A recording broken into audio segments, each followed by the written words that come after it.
rock and roll. All right, party time.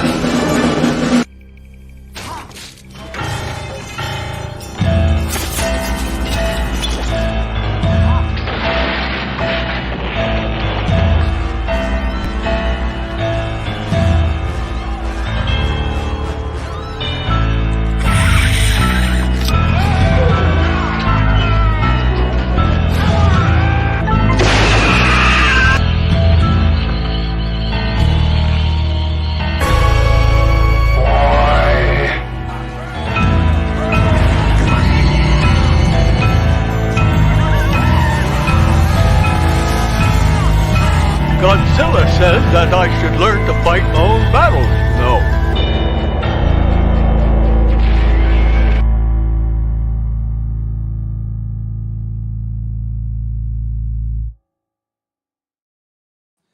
Hello, cadets. Welcome to another episode of the Big Monster Briefing Room. We have a very interesting training film to talk about this particular show. It's called The Abominable Dr. Phibes. But before I discuss that, let me bring up my able-bodied assistant, Major Millie Hazzard. Well, thank you so much. You know, I love Vincent Price. I love everything he does. He was such a striking fella. He's just gorgeous. He's glamorous. He's elegant. He's handsome. Well, he's debonair. What more do you want from a leading man? I just realized I don't have my Vincent Price mustache. Well, you're no rorypenland, I General. shaved it off. I just didn't want to. I didn't want to compete with that. That's true. Yeah, you can't possibly. I'll grow it back next week. Yeah, you'll grow it back next week. All right. Well, you know what?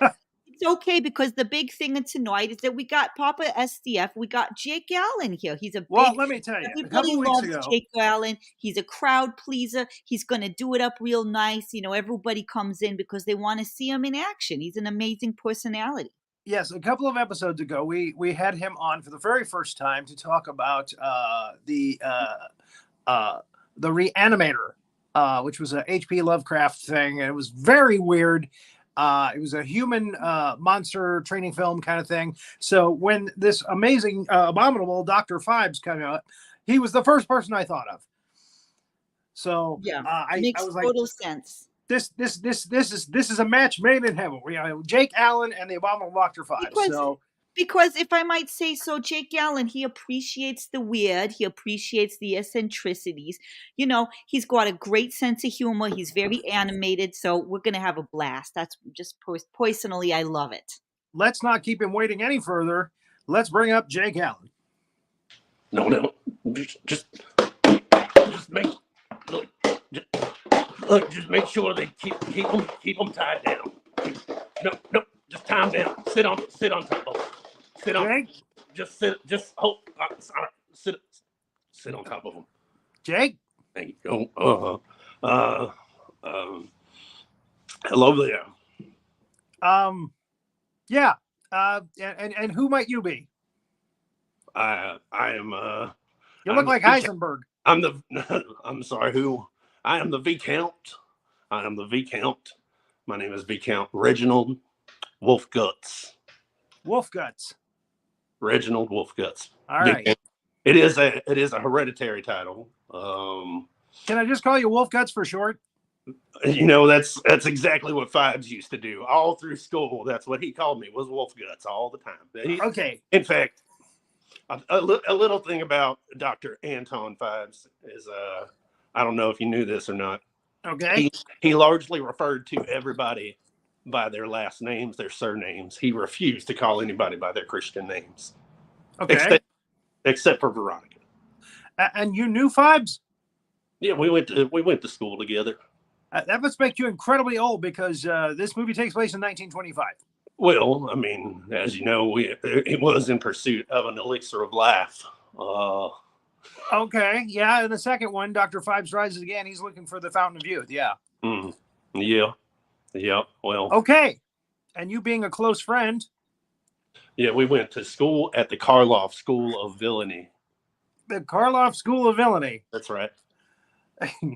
Okay. Named after Boris Karloff? No, it's just a coincidence.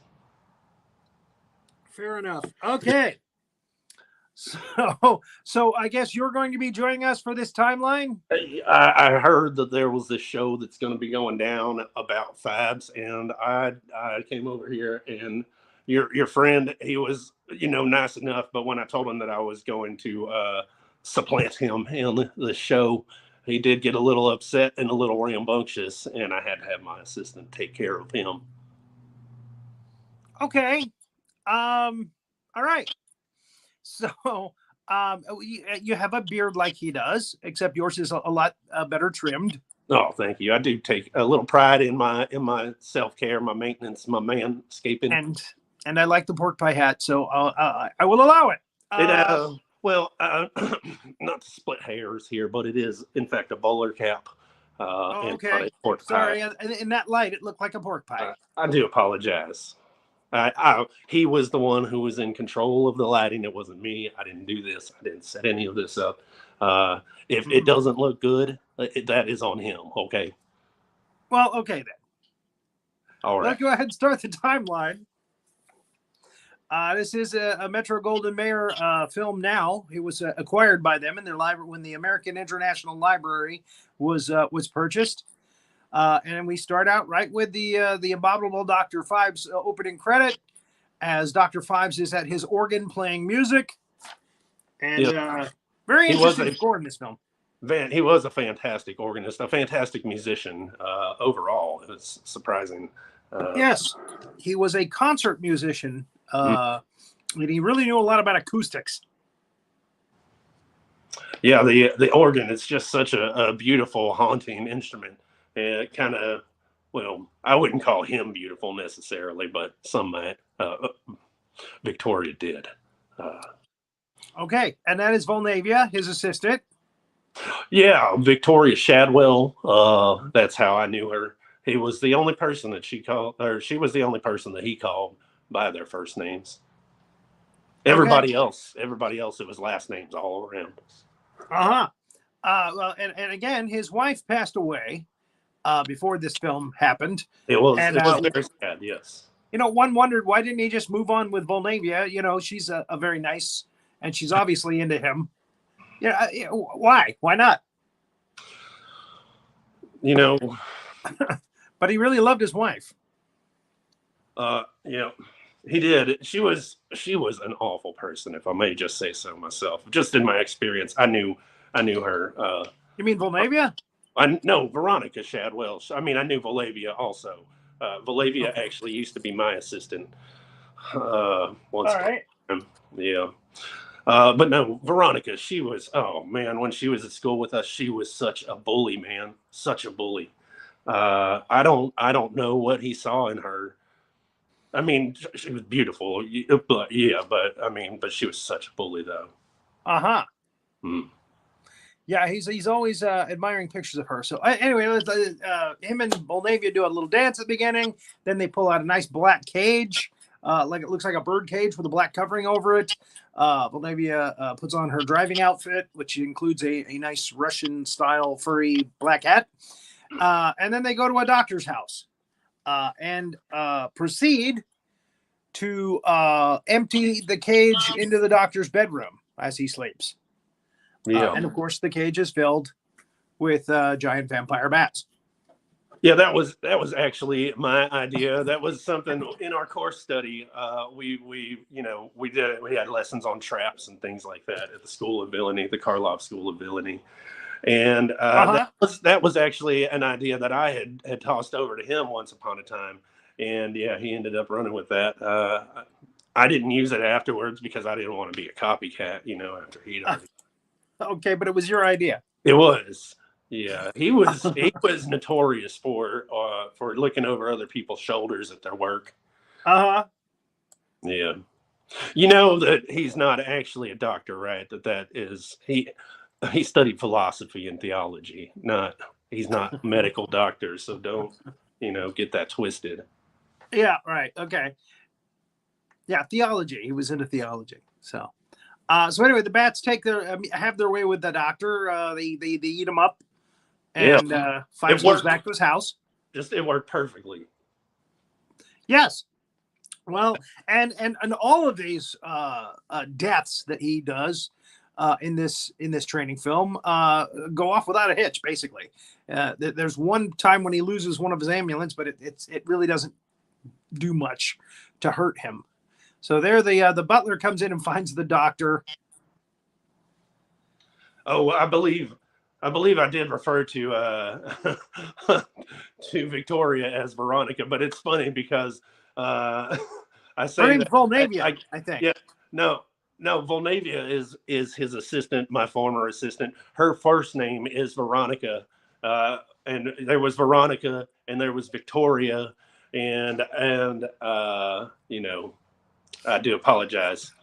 Yes, Volnavia is his assistant. I am old. I am not as sharp as I used to be. Okay. So we see an amulet that he takes from around his neck, puts it around a wax figures or wax head, and then he burns it. Yeah. He burns it up with one of those little barbecue lighters. Mm-hmm. Evidently, they had those back in the 1925. Yeah. Yeah. You know, somebody was working on that tech at one point. So the detectives who are in charge of this case from Scotland Yard show up, and they're mystified, and they talk about a case where a doctor was killed about a week earlier, was stung to death by bees. Yeah, that was Inspector Trout. He did come and interview quite a few people. I was interviewed by him about the case. Yeah, because we did go to school together at the Collar School of Villainy for a number of years. They did come and speak to me and wanted to know if I knew anything that could help. You and Inspector Trout? Yeah. He went to the Karloff School too?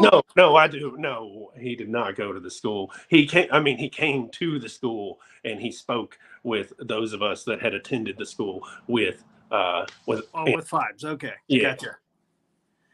All right. So now Phibes is putting on his face.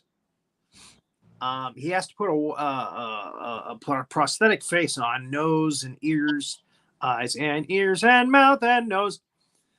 Yeah, you would have thought that he might have considered giving himself a better face after, you know, the whole tragic accident. But no, he actually looked like Rudolph Valentino. He went with the same face that he had before. I was like, all right, that's a choice, smart. I guess. He could have upgraded, you know, but same face. All right, whatever. It's a little unoriginal, just I'm saying. So he is at a party now, and he gives the next doctor victim a frog mask, which has an apparatus on the back which closes the neck of the mask slowly but surely until it squeezes the life out of his head. Yep. That wasn't one of yours, was it? That was not mine. No, he was always obsessed with animals. That's why I gave him the idea. The other idea, well, you know, he stole it, gave it. But yeah, the frog kill was a good one. No, he did come up with that one on his own. Obsessed with. Well, these are based on Hebrew to kill people. Yeah, the Hebrew. What the hell? The deaths that they gave to the pharaohs and their people. The plagues. Yeah. The plagues. Yeah, the plagues. There it is. So the plague of frogs. Boom! We got a frog mask that squeezes the life out of a guy's head. Yeah. And there he is. Gotta love that. I did. I was supposed to be at that party, but then I ended up having to be in Zurich for what's the word? I'm blanking here. It's been a long time. You know, you go to those things at hotels and a convention. That was it. That's the word I was looking for. Oh, yeah, go to a convention in Zurich. Yeah, huh? Yeah. I was supposed to be in there though, and I missed it. Okay. Yeah. How's Jake doing down there? Is he okay? Hey, you all right down there? I think he's okay. He looks a little glazed, if I may say so myself. All right.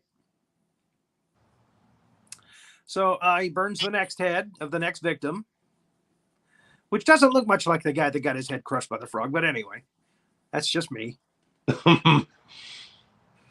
So Trout, his superior comes in and he says, the press are going to have a field day with this. And they get a hold of this. You know, there's 3 doctors dead now, and they're all killed in these weird, bizarre fashions. And he says, hey, I had to deal with this, buddy.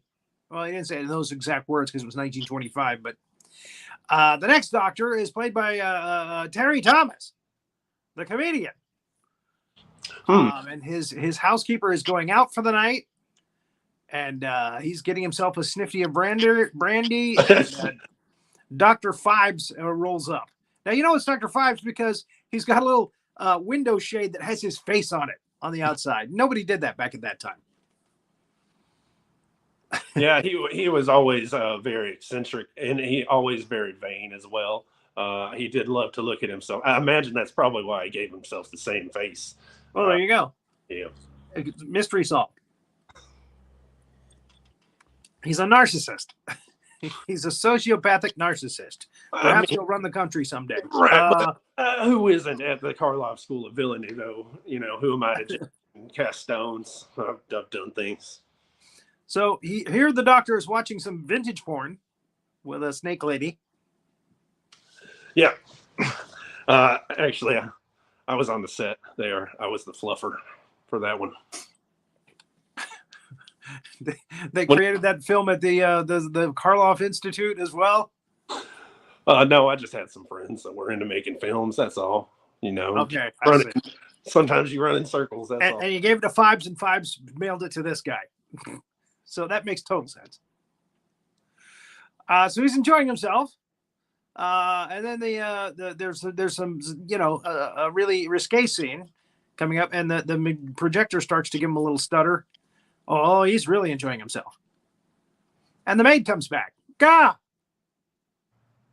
It looks like you're enjoying yourself too. Oh yeah, it's like it's a trip down memory lane right here. There you go. So the maid is like, "Oh, you're being a naughty one, aren't you, doctor?" And he shoos her away because she's not his thing. He's just not that into you. So off to bed she goes. Yes, go. I'm having fun. Leave me. And then Volnavia shows up. Veronica. And Volnavia, the assistant. Veronica's the dead one, right? No, that's Victoria. Victoria was Anton's wife. Veronica was my assistant before she was his assistant, and she was the best assistant I ever had. She had such a lovely voice. I wish you could have heard it. Yeah, she doesn't talk a lot in this. As a matter of fact, she doesn't talk at all. No, she took a vow of silence after she left my employ and went to work for Anton. Changed her name to Volnavia. Well, no, that's her last name. Again, he just refers to everybody by their surnames. All right. So she straps this guy down to the chair, and in walks Dr. Phibes. And proceeds to drain him of his blood, bottle by bottle. Mm-hmm. Yeah, we practiced this technique for it was about a week and a half every day at the school. Mm-hmm. And he knocks off the little amulet there, and Trout gets a hold of it, and he goes to the he actually has to go to the doctor, one of the doctors that has worked with all of these doctors, and that is Dr. Vesalius, right? Yeah. Yes, Dr. Vesalius, played by Joseph Cotton. And he says, yes, I've worked with these people. I know these people that you're talking about. And let me check back into my records, and I'll see if I can help you out, basically. Yeah, he was my proctologist when I was over there. Really? You seem to remember him fondly. I mean, how does one not remember fondly someone who fondles you for a living? Fondly of the fondler. Okay. So Terry Thomas is up to about 8 bottles now, or 12 bottles now. And they get a phone call about this guy. They found him. And so Trout has to go and check out the crime scene. leaving Dr. Vesalius to his son and his trains. And they talk to the housekeeper, and she's like, "Oh, he was such a sweet man, even though he watched porn." And they find, and there he is, all pale, devoid of blood. And they find the Hebrew symbol, and again they find out, and that's where Dr. Phibes realizes that he's missing the amulet, and he's burning the head at both ends. So he takes it to a guy who makes these kind of things, and he goes, "Yes, I made it." You go, "Oh, really? Well, who picked it up?" "Oh, it's a young lady. She didn't talk much." And he says those are Hebrew symbols. There was a set of 10, and they were of. Actually, I don't think he tells him what they were. This is the next guy that he talks to. Actually, Trout does a good job of tracking down clues. Yeah, he was rather a good detective, if I do remember. But he was always one step behind Phibes. Well, an a-hole as he was, Anton was a very smart man. Yes. He was always just very forward thinking. Not too creative, but he was good at looking and seeing what was gonna happen. Very logical kind of guy. Yeah. We used to actually in school, we were best mates for a long time. We had grown very close to each other. I remember those days fondly. Like your proctologist. Yes. In a different way. Okay. Yeah. We spent a number of years together. Romance. It was nothing that would be talked about back in those days. The love that not speak its name. Okay. Thank you, Mr. Wild. So he talks to the next guy who's an expert on Hebrew, a scholar, theologian. And he tells him, yes, it's the plagues of Egypt to the pharaohs and their people. That's what these things are. So the plague of bees, the plague of bats, the plague of blood. So he's putting the pieces together. And there we have Dr. Phibes plugging himself into his acoustic voice recreator and talking to, of all people, Carolyn Monroe. No, his wife, his dead wife. Yep. Victoria. I think that she's uncredited in this, actually, at the end of the film. They don't give her credit, even though her pictures are all throughout the film, and then she's at the end in the mausoleum, in the grave, the casket, giant casket, whatever you want to call it. Sarcophagus, I believe, might be a more appropriate term. Yeah, there you go. Yeah. So he's talking to her, and I remember her from The Spy Who Loved Me, personally.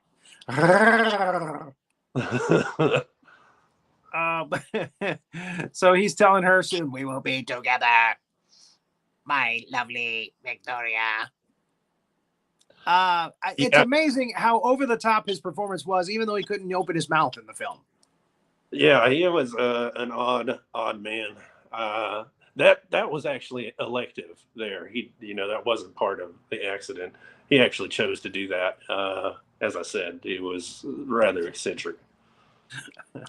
I don't want to speak with my mouth anymore or eat with my mouth anymore. No, I would have thought that was not a personal choice. I when he starts feeding himself through his neck. No, you would think that, but no, he was just a really weird kind of guy, and he talked about it for years, and then he actually went and did it, and it's like, what, dude, really? Are you kidding? This is the perfect time to do this.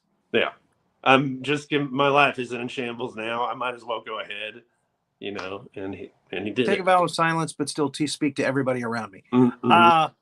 So he found a loophole.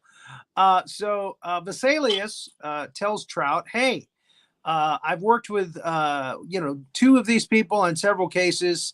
I've worked with 3 of these people on several cases, but all 4 of them, I worked with him on one, and it was Dr. Phibes' wife, Victoria. Dun, And dun, again, he's still talking to his wife. Victoria, how I missed your touch. We probably didn't get most of those scenes, but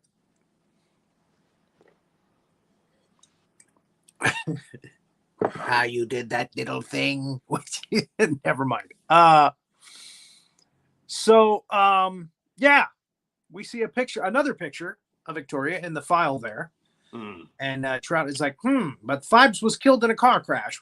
When he found out his wife was on the operating table, he tried to get to her, and he died in a car crash, burned, fiery car crash. And she died on the operating table. She was on the operating table for 6 minutes. So the next doctor, the plan is to kill him with the plague of hail. So Volnavia. That's a tough one, honestly. Yes. I was surprised that he was able to accomplish it, but yeah, he did it, man. It was really impressive. Yeah. It was all over the news. I saw it. I was in Fiji at the time, and I still saw it. Fiji? Yeah. You went to Fiji? Yeah, I mean, who doesn't go to Fiji, right? Okay.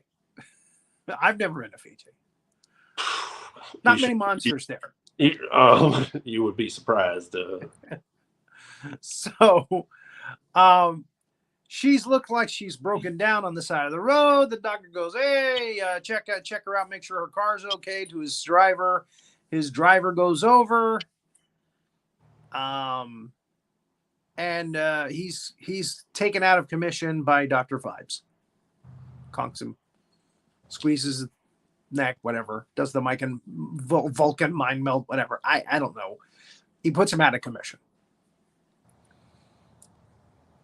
Then Volnavia goes over to the doctor's car, puts a little happy thing there with like a little happy music box type thing there. So the doctor is kind of mesmerized. Are you okay down here? You all right? Okay. It won't be much longer. All right. Okay. Yeah, we're halfway through the timeline now. Sorry, your friend's down here on the ground is just right. Trying to keep him quiet, you know. Well, okay. Hazzard, are you dialing 911 on this? Oh, we already got Bethy Allen. She's responding. You know, we're taking care of everything. Don't worry, Jake's gonna be just fine. We've been dealing. No, all right. She didn't want him. Look, they'll be fine. I promise. Well, okay then. So, there's the chauffeur. That was the word I was looking for earlier. He's down on the ground. Phibes pulls out the hail machine, which plugs right into your car's battery. Something that we didn't even think about back in 1925. Hey, we can run things off the car's battery. Well, I mean, when you go to a school of villainy, you learn things that your average people just don't think about. No, not at all. I mean, come on. You want to think about, I mean, who knows, things like sticking spikes through phones into people's ears, that's where you learn it. Yeah, that was in the second one. That was in Phibes Rises Again. Okay, so yeah, he is the doctor is mystified by the happy music box thing, and then Dr. Phibes comes in and puts the hail machine in and turns it up on full blast. There it is. And again, amazing ingenuity in 1925. I mean, he was a genius. Teacher's pet, right? No, actually, he was the class clown, if you can believe that. I believe it. Yeah. He has a really wicked sense of humor. He did, for sure. Darn, I'm about to run out of peach tea, and it's only halfway through the show. Oh, no. All right, so the detectives are talking to each other. And Volnavia, this is kind of just like a scene they threw in for time, I guess. Volnavia is sweeping up the place. They're playing Uh, uh, one more for the road. And she sits down and smokes a cigarette. Your beard doing okay there? Oh yeah, I just didn't want any water dripping down it or anything like that. Yeah, that's good. Just drying it, making sure. Does it look good? So yeah, she just hops up on the stage there next to he's got these dummies that look like they're playing music. Oh like yeah, his Clockwork Band. They are. His Clockwork Band. And, they are fantastic. The cigarette pulls that outfit together. It really does. She was so beautiful. I was in love with. She looks like she's 18. I was in love with Veronica for so long, and I never said anything. She was my assistant for a number of years, and I never told her how I felt about her. And it is probably my life's deepest regret that I lost her to Anton, of all people. Sounds like your friendship was kind of a rivalry in a lot of ways. I mean, we were both top of the class. Yeah, there's a little bit of competition there. Healthy, nothing too crazy, Okay. So Volnavia takes a smoke break, and then the police come up on the doctor's car, which is out in the middle of nowhere, and the car is frozen shut. And they break into the car and find the doctor frozen. He's been hailed to death. Yeah, whoever did the photography on this, they really did a very nice job. I'm very impressed. Yeah. Moving picture camera operator. Yep. And very good cinematography. Unlike this guy in this camera setup that your friend's got going on here, and this lighting, know what's going on with it. His name's Jakeallen. Yeah, that guy. He needs to do a little work. It doesn't look as good as that. Well, okay then. And the police shows them, hey, this is really cool, guys. Look at this. He killed him with his own car battery. He plugged the thing right into the battery. I really can't believe that he left that there. I would have bought it off of him. It was such a great invention. But he just left. He had to leave there to kill the guy. Yeah, but I mean, go back for it. Like, they didn't stumble upon the body right away. It was there for a little while, right? I suppose you could just manufacture another one rather simply. Correct. If he needed it. Yeah. If he thought he was going to be around to use it again. There's the doctor getting his head burned. We've come accustomed to that scene. The Dr. Phibes is playing chess with his son. His son beats him. He seems thoughtful. And then the son mentions that he has been studying on some of the great composers, including Dr. Anton Phibes. Yeah, he was published a number of times over. By the time he was 23, he had already put out a couple of records worth of music. Yeah, quite world renowned. Yeah. Well, and the Phibes looks him up, and he talks to a person who would have known Phibes at the time, and the guy insists that Phibes is still alive. He's still one of his best customers. What was that guy's name? Did he have a shop, or how did they know each other? I don't have his name in front of me here, the shop owner, but I think he sold sheet music. And again, Dr. Phibes used to go to him quite a bit. And still does. Do you play anything? Me? No. No, me either. Just machine gun. I bet you play that beautifully, though. I do. Yes. And flamethrowers. They go to the Phibes crypt to check the bodies, to make sure the bodies are in the crypt. And when they open up Phibes' grave, they find an urn full of ashes. So it could be him, or it could have been his chauffeur, who was probably burned up in the crash as well. Yeah. They say, well, let's check Victoria's body. And they find she's gone. That is something is amiss. Yeah. Yep. Victoria, I remember how you used to grab my. Anyway, so he's reminiscing again. Looking forward to the day when he'll get back to her. She actually gave him a black eye once. I don't know if you know that. It looks like he's got 2 black eyes through most of the film. Looks like a raccoon. I mean, it was a big old shiner that she gave him.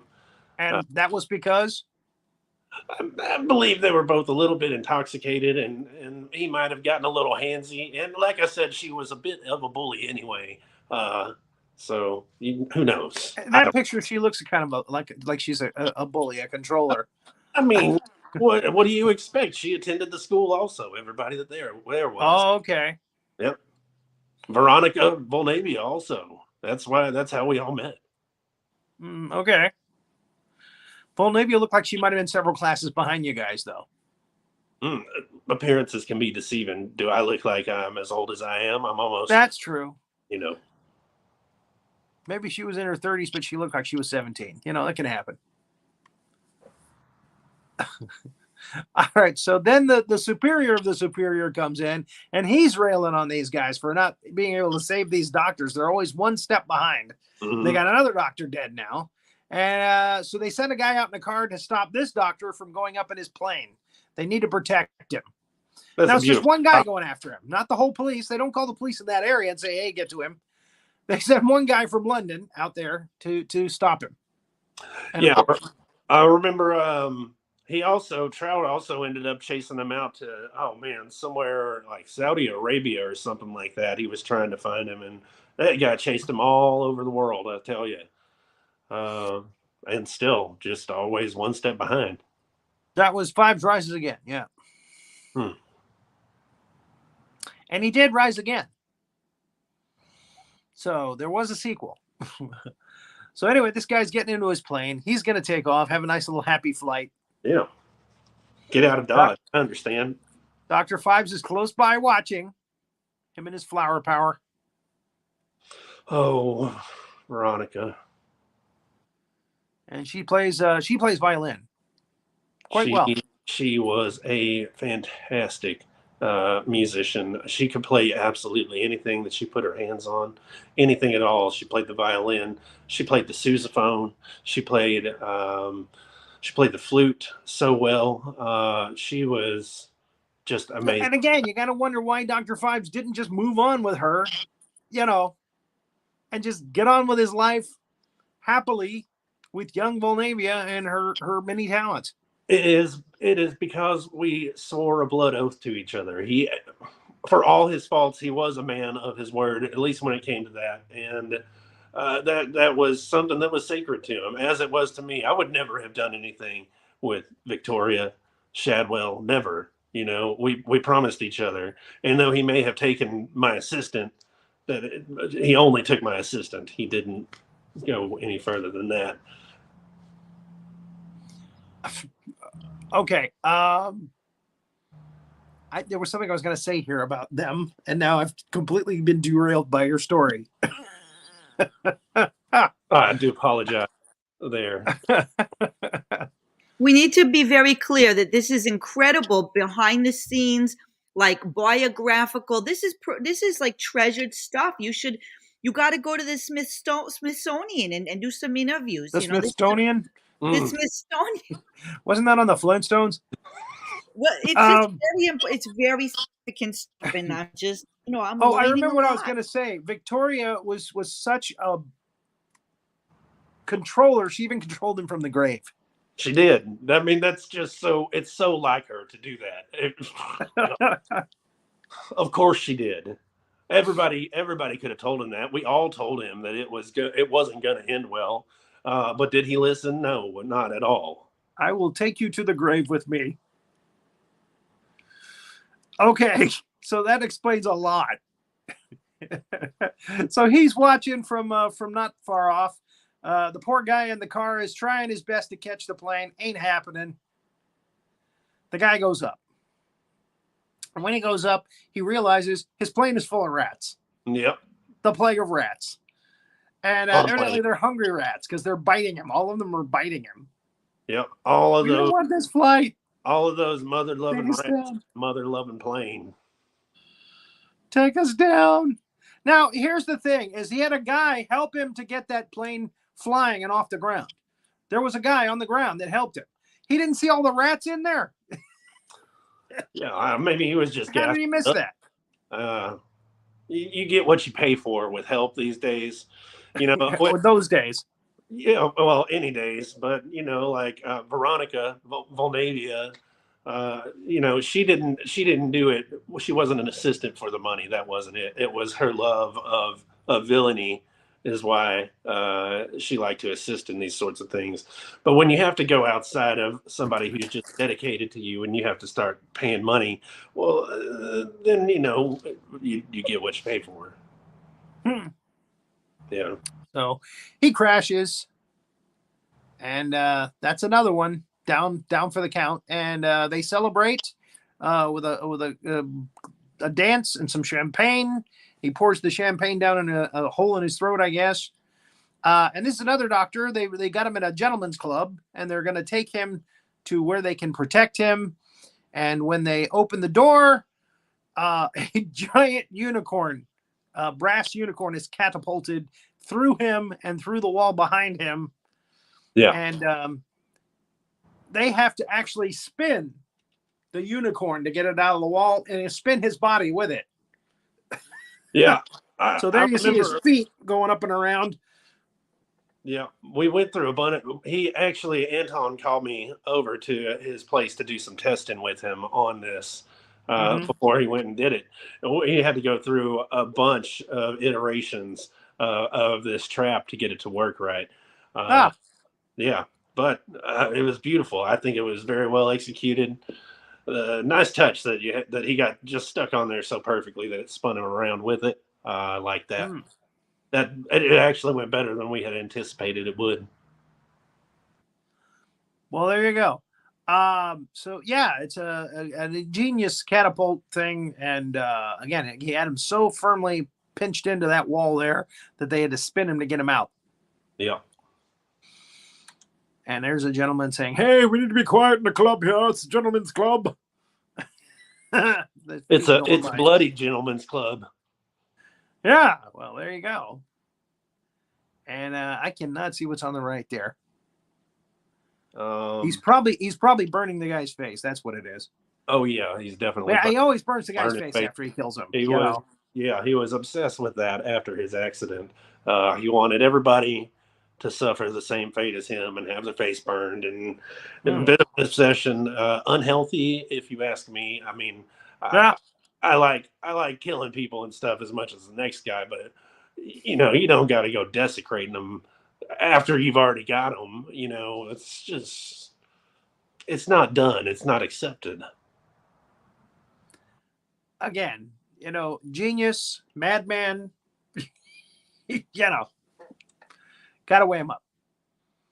Okay. So he's burned this guy's face. He goes back to his organ. The organ also is lifts him from the top level to the bottom level, the basement level, I guess. Yeah, it was of his home. Yeah. They used pneumatics, and you would press the keys and the pump organ, and it would lift you up, and it was beautiful, right? Functional and pleasing to the ear and pleasing to the eye. I mean, look how beautifully he designed that. I loved it. He would never let me touch it, though, when I came over. He wouldn't let me play it. He wouldn't let you touch his organ? No. I mean, which is fine because, like I said, I don't really play anything. So that's probably why he didn't let you touch it. Maybe. You could just let me press one key or two, you know. You don't have to be all stingy about it. But no. Nope. All right. Hands off. We see some more pictures of his wife, Victoria, doing the flapper thing, riding horses, etc., and he's remembering again. Yep. I remember in the rumble seat of that car. Never mind. Yeah. So was a horse girl for sure. He is preparing a green liquid from vegetables and like Brussels sprouts and greens and things like that. Looks like some kale maybe in there. something that grasshoppers will like, because the next plague is the plague of locusts. So Volnavia is helping him with that. Have you ever eaten locust bread? I can't say that I have. Oh man, it is awful, but it will fill you up nicely, and it's got a lot of protein in it. But oh god, you can just taste the. You can put as many chili peppers as you want in there, and it just doesn't matter. What does a locust taste like? I mean, it's kind of earthy, to be sure. A little bit. It's got a little bit of beet flavor, but then it's got like a little bit of cockroach mixed in. You know. Well, you got the crunchiness of the cockroach, I'm sure, or even more crunchy. I mean, yeah, you got the crunchiness, but I mean, like the flavor of cockroach. You know what cockroach tastes like. It's just like, ugh. No, I don't. You never eaten. Never had one. Oh, not even. Then again, I never went to the Karloff School of Evil either. So. Well, yeah, you miss out on some life experiences. Some would say. So Volnavia is helping him make this concoction that we're not sure why he's doing what he's doing. And again, that's usually the case just before the doctors die. We don't know exactly what's going to happen, and then it happens, you know. So he's carefully hand-picking the right Brussels sprouts, the right greens. Yeah. And he's dressed like a chef. And again, they're making this green liquid that is going to be like catnip for locusts, locust nip. I bet it'd be really good if you were like, low on vitamins and you just drink some of that greens water right there. Probably be like Popeye. Yeah. Well, blow me down. Oh. My phone that I'm using needs charging. Now, the next victim is actually not a doctor. It's a nurse. She was the nurse that was there, Anton Phibes' wife's surgery. And they're in Vesalius. They're the last two, I think. So they got to protect the nurse and they got to protect Vesalius. They got him there at the hospital where they can keep an eye on him. The nurse is going to stay in a room upstairs.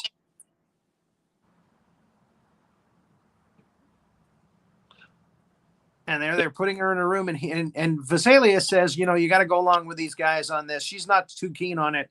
He says, Anton Phibes is trying to kill us, and he's going to try to kill you. So you got to let the police help you. So she goes into the room, and what she doesn't realize is that Phibes rode up the elevator with them. He's in the floor right above her room, and he pulls out a nice little chart of her, little naked lady chart, sticks it on the floor, right over her bed. Yeah, he was not the best artist. He was very good. He was very good at building things. He was very good in a lot of ways, but like his drawing, they were just atrocious. I'm telling you. Okay. He had better things to do than practice drawing and sketching, I suppose. Well, he had Victoria and Volnavia, so. In any case, he drills a hole in the head through the floor. She has taken a sedative, so she will sleep peacefully. And he starts to pour this green vegetable liquid, all over her. Mm-hmm. Yeah, especially her head. So let's move forward. So you can see that vegetable liquid going all over her face. And the guy Trout, there it is. And Trout is talking to Vesalius, and they're trying to figure out the death of the firstborn.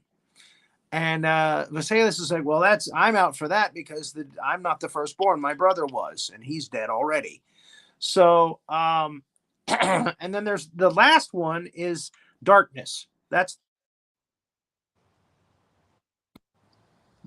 the last plague, the plague of darkness. So they're trying to figure out which one is he going to do next. You just went dark for a second. Yeah, I know. Was that intentional? No. Oh, I thought you were trying to illustrate your point. Well, yeah. What happened was somebody tried to call me, and when I'm in on my phone, I use my phone camera because it's a really good camera, and when they call me, I have to bow out for a second. Anyway, so I can hit cancel. Don't accept the call. So now he's using that the tube with to let the locusts go into the room and eat her, because she's got that green liquid all over her, and that's what they're going to eat, and they're going to eat right through that and through her. So Vesalius realizes, well, wait a minute, my son could be the way that Phibes is going to get to me. He's my firstborn. He's my only born. So maybe he's going to go after my son. So they go to his house, and sure enough, the son has been kidnapped. Mm-hmm. And that's business. I was not happy to hear that. Yeah, Vesalius is beside himself with anguish. He doesn't know what's going to happen to his son. They go to check on the nurse to make sure the nurse is okay, and they find that she's been eaten by locusts. Yeah, have you ever been bit by a locust? Well, she has, obviously. Many times. Yeah, quite a bit actually. So, yeah. They are the piranhas of the insect world. I don't know if you know that. Well, yeah, they did pretty much eat anything. And quickly. They come through, big, huge cloud of locusts, they come through and they eat everything, like you said. So now the doctor, especially vegetables, they eat, excuse me, wow. They eat a little peach tea there. They eat everything that's vegetable in the area. So, so he burns the head back at his house. The doctor, again, is beside himself, and Trout is watching him himself, making sure he doesn't get killed in his own home, which is probably what's going to happen next. Phibes has put on his white outfit for the training film, and he's back at his organ again, and his organ has a phone in it. He's got a phone in his organ. It's got a little Victoria face in the middle of it. I gave him the number for that tailor. That was my tailor. Yeah. Fantastic. His works with silks and satins, unparalleled. If you need, do you remember his name? What's that? The tailor's name? Yeah, his name was John Taylor. John Taylor. Okay, yeah. That's a good name for that. It was passed down. It was a family tradition. They had been making clothes for royalty. My mom, my mother, she was a countess, a viscountess, and they were our family tailor, and as far back as the Taylors, just generations, for ages and ages. Fred Taylor, Sammy Taylor. Fantastic. They were so good. I couldn't recommend them enough. I don't know if they're still in operation. I've kind of fallen, and I can't afford the threads that I used to be able to buy at one point. Villainy just isn't clicking as well as it used to. Well, everybody's just got so much going on lately. Politics makes it hard for you to be a villain. It does. Everybody's trigger happy now, and there's a lot of advances in technology. It's hard to keep up with all that stuff. You just never know. So I'm just trying to lay a little low, see how it goes. So Vesalius gets a call from Anton Phibes. And he tells him, come alone, don't let the police follow you, come to my place on blah blah blah blah road.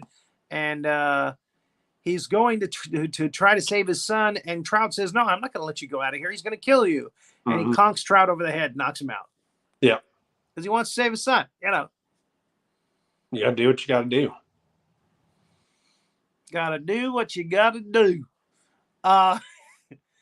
Volavia is very fashionable in this film, and a couple people say that in this movie, that she's fashionable. That is John Taylor. That is all John Taylor's work. That's John Taylor's work. He is the best. I'm telling you, the best around.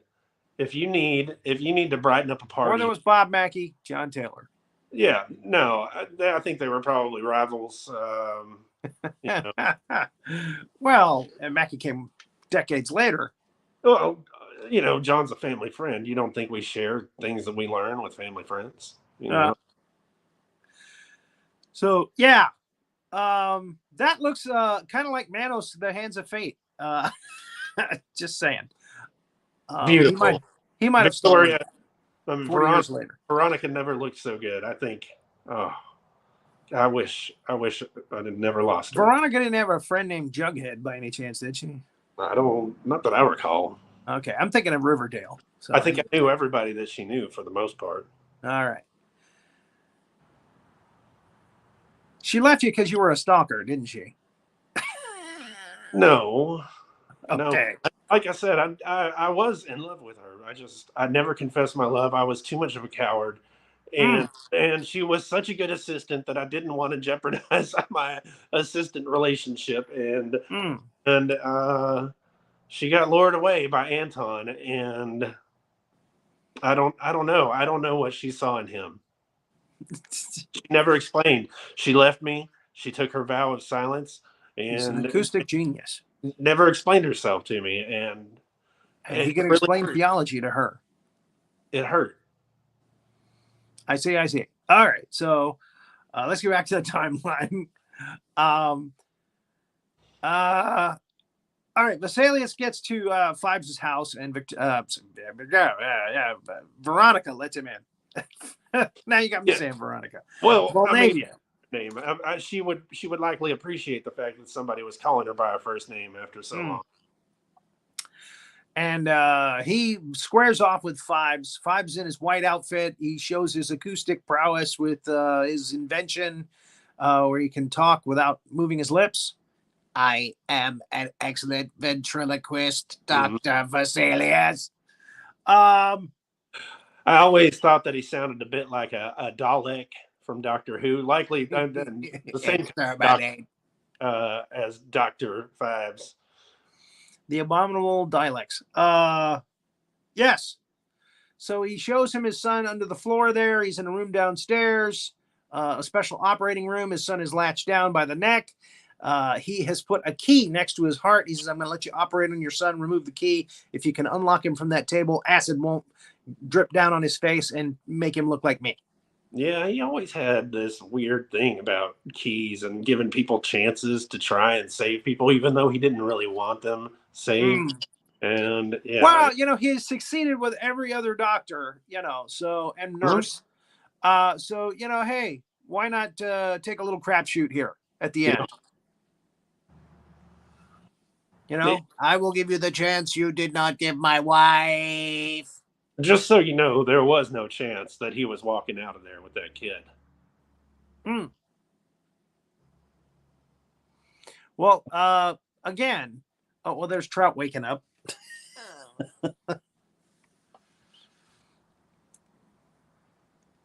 Now, by that, do you mean that Volnavia probably would have killed him and the kid when they were trying to walk out? I mean, look, she would do anything for him. She would. Absolutely anything. So there's the key. If anything would have happened to him, you can bet that she would have handled it. Looks like a 1960s key, doesn't it? Or 1970s key. Wow, it is a little anachronistic. Doesn't look like a 1925 key, but that's just me. Anyway. Yeah. I'm thinking. Anyway, no, I'm not gonna. With a little more flair, it's just so basic.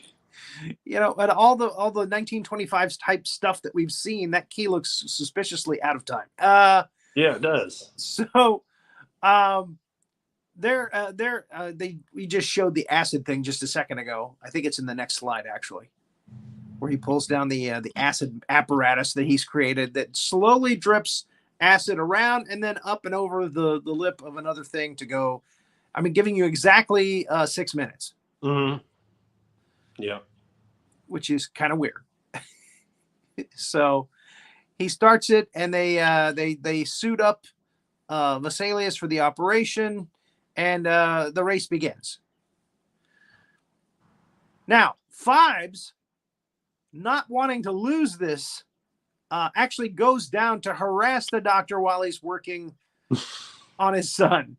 I mean, now that didn't happen in the operating room when Vesalius was working on his wife. So it's not really an even match, or not really an even fair exchange. But anyway, fairness was nothing that he ever thought about. That was not a concern of his. So the police roll up outside, coming into the home stretch now. And he's working on his son, and Phibes comes in, plugs himself into the wall. Doctor, your son will have acid on his face, and he will look like me. And he pulls his head and his mask and his wig off, and exposes what he really looks like. Yeah. in just a second. As soon as we get to that slide. And there's the acid moving through the tubes. There it is.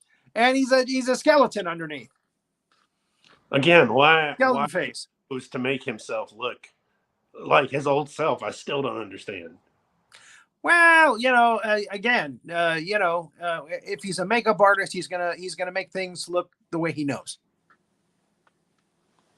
So he knows what you look like before. And who's to say that was what Phibes looked like before the accident? We don't know. I know. I went to school with it. But that's the face he came up with. Anyway, so it's much better than this face. So he goes back upstairs. Now that he's rattled the doctor and he's killed a couple of minutes of the operation, he's going upstairs to play organ music and go down to and he's asked Volnavy to take a gold axe and destroy everything, all the inventions. So she proceeds to do that. While he goes downstairs for the final bow, so to speak.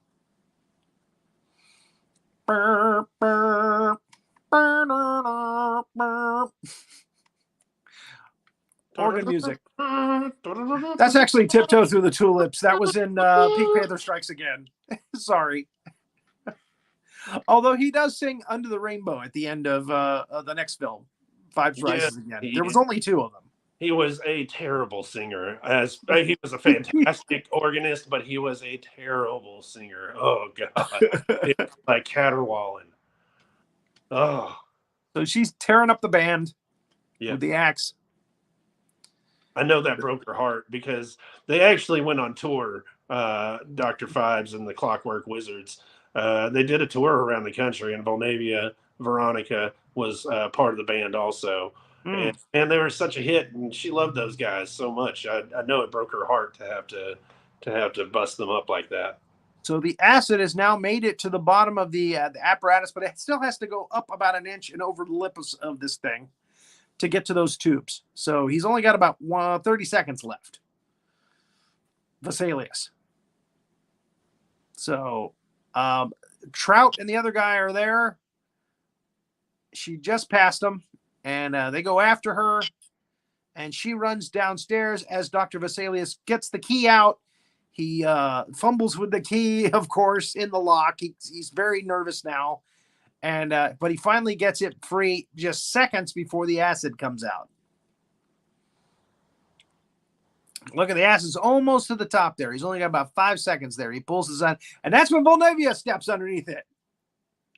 And unfortunately, this is where she perished. Well, the acid falls all over her, and that's it. She hits the floor dead. Phibes puts his face back on. They're looking around trying to find him, and then they look over and they see the organ. They go, wait a minute, maybe that's a clue. Maybe we should go up to the organ, play a little bit, and see what happens. Smart move. Actually. And they do. And they end up going down just as Phibes has got his face on. He steps into his underground crypt there with his wife. And it's got a mirror ceiling too. Yeah. So he can watch himself. So the roof comes down on the waterbed crypt. That thing was very swank, I gotta say.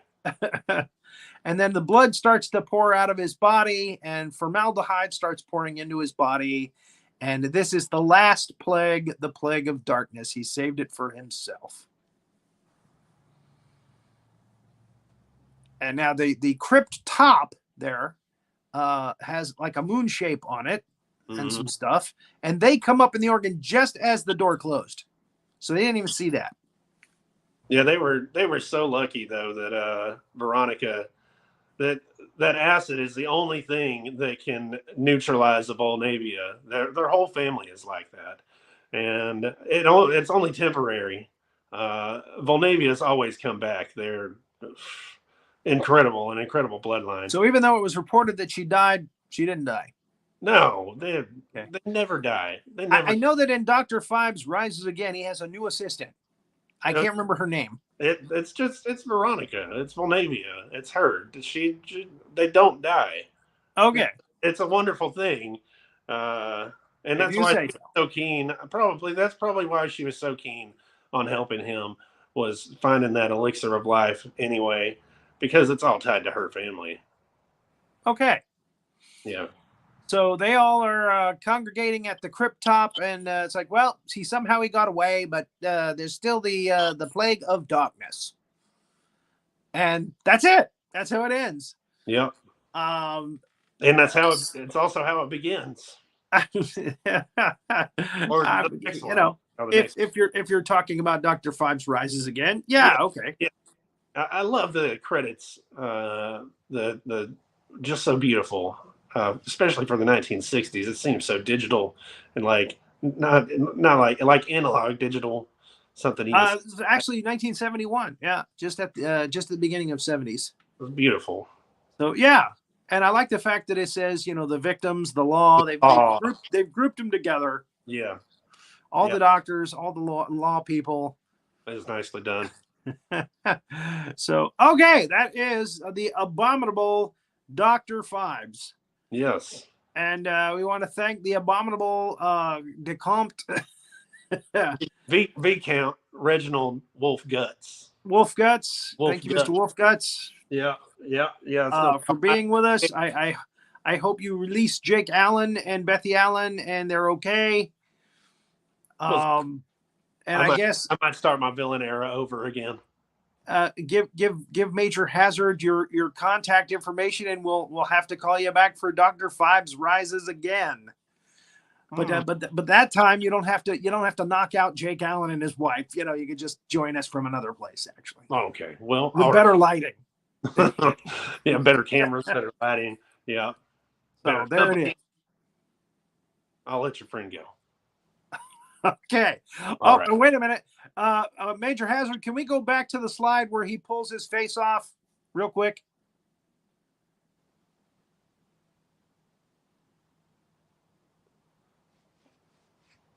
That's